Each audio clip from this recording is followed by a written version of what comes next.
लालची मिठाई वाला। दीनापुर गांव में सोहन नाम का एक हलवाई रहता था। वह खूब बढ़िया और स्वादिष्ट मिठाइयाँ बनाने के लिए जाना जाता था। इसी वजह से उसकी दुकान पूरे गांव में मशहूर थी। पूरा गांव उसी की दुकान से मिठाइयाँ खरीदता था। वह और उसकी पत्नी मिलकर शुद्ध देसी घी से मिठाइयाँ बनाते थे, जिससे मिठाइयाँ काफ़ी अच्छी और स्वादिष्ट बनती थी। हर रोज़ शाम होते होते उसकी सारी मिठाइयाँ बिक जाती थी और उसे अच्छा मुनाफा भी होता था। मिठाइयों से जैसे ही आमदनी बढ़ने लगी, सोहन के मन में और पैसा कमाने का लालच आने लगा।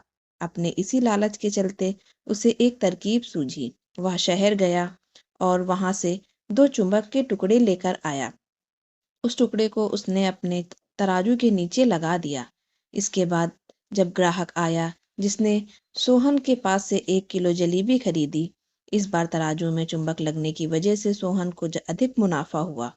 उसने अपनी इस तरकीब के बारे में अपनी पत्नी को भी बताया, लेकिन उसकी पत्नी को सोहन की यह चालाकी अच्छी नहीं लगी। उसने सोहन को समझाया कि उसे ग्राहकों के साथ इस तरह की धोखेबाजी नहीं करनी चाहिए।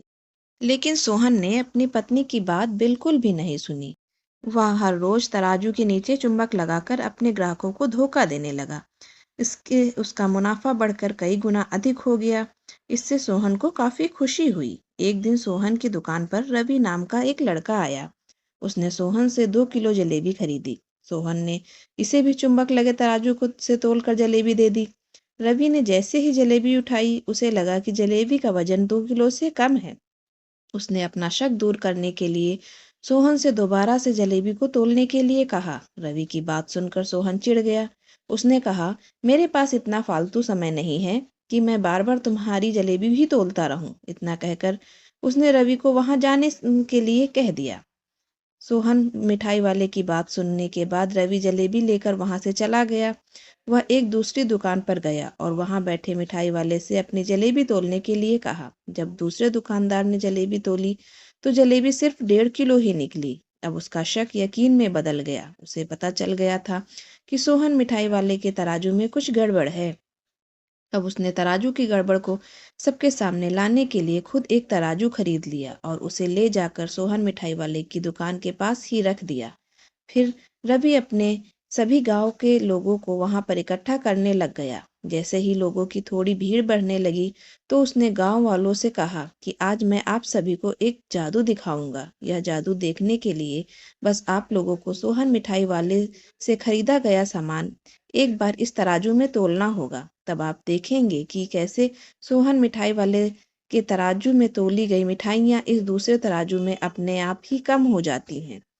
कुछ देर बाद एक दो लोग मिठाई लेकर रवि के पास पहुंचे तो उसने ऐसा करके भी दिखाया। इसके बाद सोहन के दुकान से जिसने भी मिठाई खरीदी थी, सभी ने रवि के तराजू में तोल कर देखी तो सबकी मिठाइयाँ 150 ग्राम से लेकर आधा किलो तक कम निकली। यह सब देखकर लोगों को काफी हैरानी हुई। अपनी दुकान के पास ही यह सब होता देख सोहन मिठाई वाला रवि से झगड़ा करने लगा। उसने लोगों को बताया कि रवि यह सब नाटक कर रहा है।